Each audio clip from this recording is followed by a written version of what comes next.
في الخليل أننا معكم خلفكم بجانبكم أمامكم عندما تستوجب التضحيات.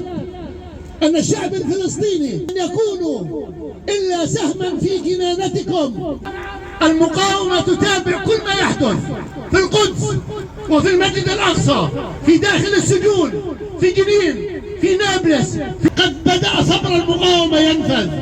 رسالة الشهداء وصلت إلى مقاتلي سرايا القدس ولكل المقاومين في هذا الوطن المسلوب من رفح إلى جنين إلى نابلس إلى طول كرم، ونقول لهم أن خيارات الشعب الفلسطيني وخيارات المقاومة مفتوحة، وأن دم هؤلاء الشباب لن يبقى على الأرض، وسيأتي الانتقام قريبا إن شاء الله.